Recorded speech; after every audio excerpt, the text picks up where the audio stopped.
The heavy doors to the Alpha King's study remained closed, as afternoon sunlight poured through the tall windows. Scrolls and reports covered Jordan's desk, but his eyes hadn't moved from the same page in several minutes. A hesitant knock broke the silence. "Enter." A palace guard stepped inside and bowed deeply. "My king, Her Grace, the Queen Mother, is outside. She requests an audience." Jordan's hand tightened around the quill before he slowly set it down. After a long silence, he spoke. "Let her in." The guard bowed once more before disappearing. A few moments later, the doors opened again. His mother stepped inside. She looked older somehow. The proud woman who once carried herself like royalty now seemed weighed down by sleepless nights. Her elegant gown could not hide the exhaustion in her eyes. Jordan remained seated. He looked at her, not with anger, not anymore. Only with a coldness she had never seen in him before. It hurt far more than shouting ever could. She took a cautious step forward. "Jordan." He said nothing. Her fingers trembled as she clasped them together. "I have replayed that day in my mind 1,000 times. Still, no answer. Tears gathered in her eyes. "I failed you." Her voice cracked. "I failed Lyra. And I failed my grandson." Jordan lowered his gaze to the papers on his desk. His mother finally broke. "I'm so sorry." The words rushed out between sobs. "I was blinded by pride. I believed I was protecting our family. Our pack." She shook her head. "But all I did was destroy it." She covered her mouth as tears streamed freely down her face. "I know I deserve punishment. I will accept whatever judgment you give me. You may strip me of every title. Send me away. Never allow me inside this palace again. I deserve all of it." She looked at him desperately. "But please." Her voice became barely a whisper. "Don't hate me." Jordan closed his eyes. The little boy inside him wanted to run to her. She had been the one who held his hand after nightmares. The one who taught him to read. The one who stayed awake when he was sick. She had been his entire world long before he became Alpha. That was what made the betrayal hurt so deeply. His mother slowly stepped closer. "If apologizing to Lyra will help, I will kneel before her. If Cordell hates me, I will accept it. If that little boy wishes never to see me again, I will respect his choice." She wiped her tears with trembling fingers. "I only ask for one thing. Please, don't let me lose my son." Silence filled the room. Jordan finally stood. He walked around the desk until only a few steps separated them. His mother searched his face for even the smallest sign that her son was still there. When he finally spoke, his voice was quiet, painfully quiet. "I've always believed honesty was the only thing a king could never afford to lose." His throat tightened. His next words almost refused to come. "I can't lie to you." His voice cracked. A tear escaped despite his efforts. "I don't know how." His mother's heart broke. Jordan looked directly into her eyes. "I don't forgive you." The words landed like a blade. "Not today." He swallowed hard. "And perhaps not for a long while." Another tear rolled down his cheek. "But," he managed the smallest nod, "I believe one day I will." His mother began crying all over again, not because she had been forgiven, but because he had left the door open. Jordan took a slow breath, forcing himself to remain composed. He looked at the woman he still loved, the woman who had also shattered his heart. His emerald eyes glistened. Then, with all the strength he had left, he whispered, "Leave, mother." She stood frozen for a heartbeat. Then she bowed her head, not to her king, to her son. Without another word, she turned and walked out of the study. The doors closed softly behind her. Jordan remained standing in the middle of the room. The silence returned. He pressed both hands against the edge of his desk, lowered his head, and allowed himself to cry. In the weeks that followed, Jordan restored every servant who had been wrongfully dismissed. The healers were welcomed back with honor, and new laws ensured no one would ever again suffer in silence. Jordan didn't return the next day, or the day after that. A full week passed before Lyra heard another knock on her cottage door. When she opened it, Jordan stood there, dressed simply in black, without guards, without royal banners, holding a small wooden horse in one hand. His green eyes met hers. "I made this for Cordell." Lyra looked at the toy, then at him. "We don't need your gifts." She started to close the door. "I know." His quiet voice stopped her. "I only wanted to leave it here." He gently placed the little horse on the doorstep before turning away. He never asked to come inside. That evening, Cordell discovered it. His small eyes widened. "Mother." He picked it up carefully. "It looks just like Thunder." Lyra smiled softly. Thunder had been the little wooden horse Cordell's grandfather had carved before he died. She hadn't mentioned it to Jordan. There was no way he could have known. She said nothing. Days became weeks. Sometimes Jordan came carrying books filled with drawings of wolves. Sometimes he brought warm bread from the palace kitchens. Sometimes he brought nothing at all. He simply repaired the crooked fence surrounding the cottage. Another day, he quietly replaced the broken window shutter. Another afternoon, he fixed the leaking roof while rain clouds gathered overhead. Lyra watched him from the window, their eyes clashing every now and then. He never once asked to enter, never once asked for forgiveness. When the work was finished, he simply bowed his head and left. Cordell sometimes pretended not to notice him. One afternoon, curiosity finally won. Cordell wandered closer. Jordan was carving another wolf. Its ears weren't finished yet. The tail looked crooked. Cordell frowned. "It's funny looking." Jordan looked at the carving. A small smile tugged at his lips. "It is." Cordell giggled. A tiny laugh, barely louder than the breeze. Jordan's heart squeezed painfully inside his chest. Without saying a word, Jordan finished carving the little wolf. He looked at it for a moment, then deliberately placed it on the bench between them. He didn't offer it. He didn't ask Cordell to take it. He simply left it there. The little boy glanced at him, then at the wolf. "Is it mine?" Jordan smiled gently. "If you'd like it to be." Cordell picked it up carefully, turning it over in his small hands. His tiny fingers traced the carved ears. He hugged the little wolf against his chest. "I like it." Jordan's smile widened. "I'm glad." Silence settled between them once again. Not awkward. Comfortable. The sun dipped lower behind the trees. Jordan stood, brushing wood shavings from his clothes. "I should go." He turned toward the forest path. Behind him came a small voice. "Will you come tomorrow?" Jordan stopped walking. His shoulders stiffened. For a long moment, he couldn't trust himself to speak. He slowly looked back. Cordell stood in the doorway, clutching the little wooden wolf tightly against his chest. Jordan swallowed hard, his eyes already glistening. His voice almost broke. "If your mother says it's all right." Cordell nodded once. "I'll ask her." Jordan lowered his head for a moment, hiding the tears that had finally escaped. Then he smiled, the smallest, most grateful smile of his life. "I'd like that very much." The little cottage was unusually quiet that afternoon. The only sound was the crackling fire as Lyra stirred a pot of soup hanging above it. Cordell had gone into the village with one of the elderly women to gather herbs, leaving the cottage peaceful for the first time in days. Then came a knock. 3 gentle taps against the wooden door. Lyra frowned. She wasn't expecting anyone. Wiping her hands on her apron, she walked over and slowly pulled the door open. Her breath caught. The Queen Mother stood outside, alone. For a heartbeat, fear flashed across Lyra's face. Her fingers instinctively tightened around the edge of the door. The Queen Mother saw it, saw the fear. Saw Lyra bury it beneath a calm expression almost immediately. That single moment shattered what remained of her heart. This young woman still feared her, even after everything. Lyra stepped aside politely. "Please come in." The Queen Mother nodded silently and entered the small cottage. Her eyes wandered across the modest room. Simple wooden furniture, a patched blanket folded neatly over a chair.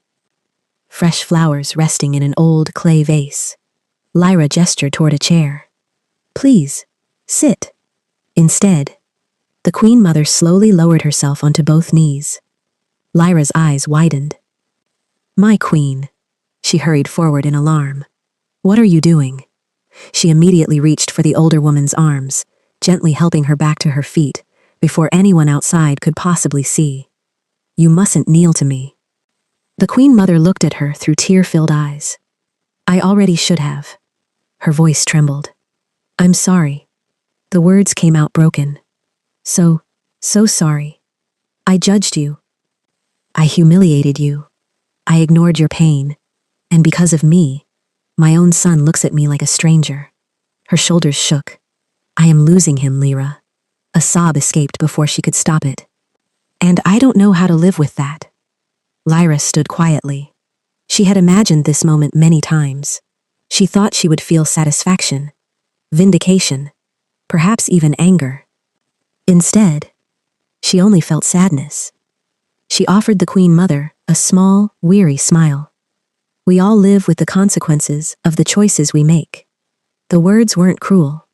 They were simply true. The Queen Mother lowered her eyes. I know. I would give anything to take those years back. She reached for Lyra's hands with trembling fingers. But I cannot. So all I can do is ask you to forgive a foolish old woman. Silence settled between them. The fire crackled softly in the corner. Lyra looked at the woman before her. Not as a queen. Not as the woman who had made her life miserable. Just a mother whose mistakes had cost her almost everything. She took a slow breath. You hurt me. Her voice was calm, so deeply that there were nights I thought the pain would never leave. The Queen Mother's tears fell faster. Lyra gently squeezed her hands. But carrying that pain forever would only keep hurting me. A peaceful smile touched her lips. I forgive you. The older woman stared at her in disbelief. Lyra continued softly. I won't forget. There are some scars that never truly disappear. But I forgive you. The Queen Mother covered her mouth as quiet sobs escaped. Not loud, not dramatic. Just the broken cries of a heart that had finally been shown mercy. She smiled through her tears. Thank you. The words were barely more than a whisper. Thank you for giving me something I did not deserve. Lyra simply nodded. The Queen Mother took one last look around the little cottage. She paused at the doorway, then turned back. I hope, her voice was gentler now, I hope one day this little cottage becomes too small for all the happiness waiting for it. Lyra smiled. A genuine one this time. So do I. The Queen Mother returned the smile. Then she quietly stepped outside. The door closed behind her.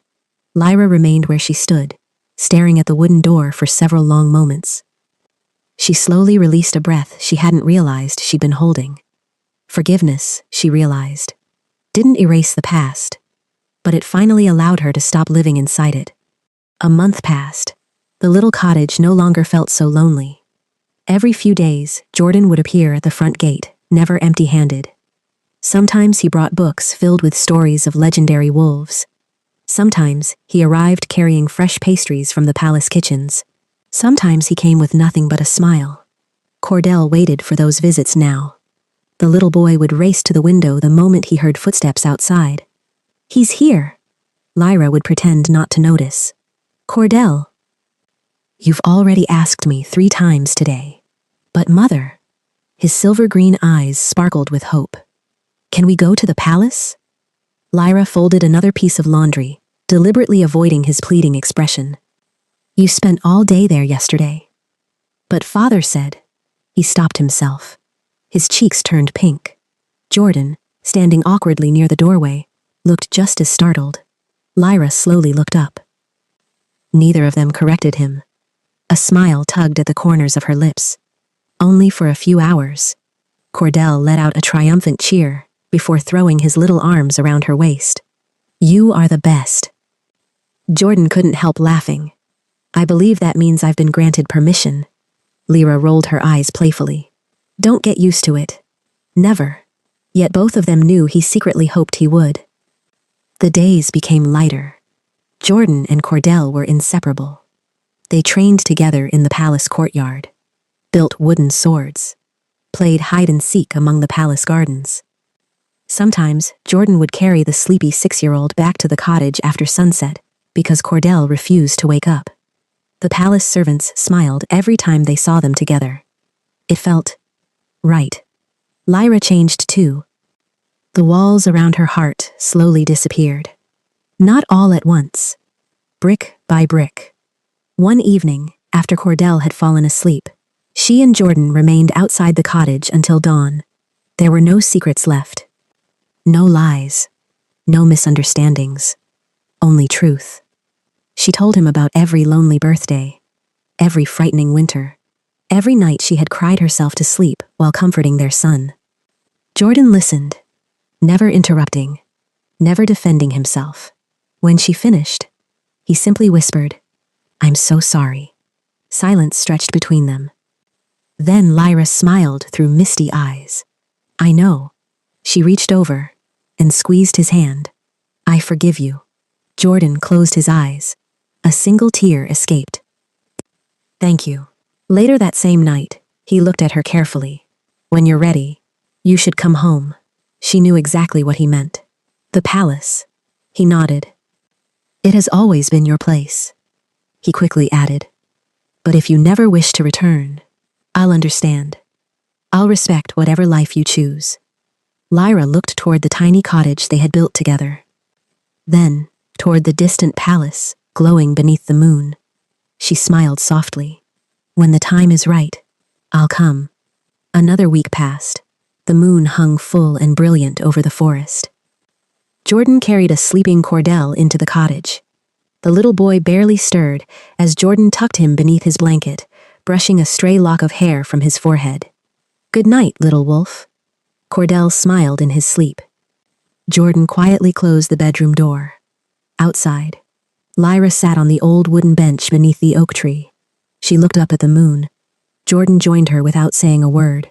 For several peaceful minutes, neither of them spoke. The cool night breeze carried the scent of pine and wildflowers.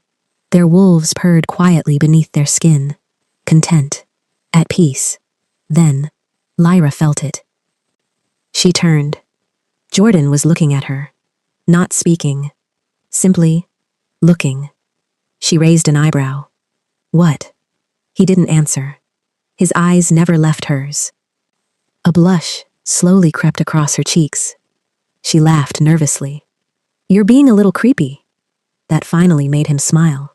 "I know, but I can't seem to stop looking at you." Her heart fluttered. Jordan slowly reached for her hand. He paused, giving her every chance to pull away. She didn't. His fingers gently intertwined with hers. He lifted her hand and pressed the softest kiss against her fingertips. Then another. Then the back of her hand. Lyra's breath caught. The mate bond hummed warmly between them. Jordan searched her eyes. "If this is too soon, I'll wait. As long as you need." She looked at him for a long moment. Then, without a single word, she closed the remaining distance between them. Their foreheads touched. She smiled. So polite. Jordan chuckled softly. "I've learned my lesson." Her fingers slipped gently behind his neck. "Good." She leaned forward first. Their lips met in a slow, tender kiss. There was no desperation, no urgency, only two hearts finally finding their way back to each other. Jordan began to pull away, afraid of asking for too much. Before he could, Lyra's hand rested against his cheek. She drew him back. This time, she kissed him. Longer, deeper. Their wolves stirred inside them, no longer aching with separation, but rejoicing in reunion. It wasn't the wild, overwhelming pull of instinct. It was the quiet certainty that, after everything they had lost, they had finally come home to each other. Above them, the full moon bathed the little cottage in silver light. The grand mating ceremony was unlike anything the kingdom had ever witnessed. The palace courtyard overflowed with wolves from every corner of the realm. White banners danced beneath the summer breeze. Silver flowers lined the stone aisle. The moon priest raised his hands toward the heavens, as the full moon emerged from behind the clouds. Jordan stood proudly in ceremonial black.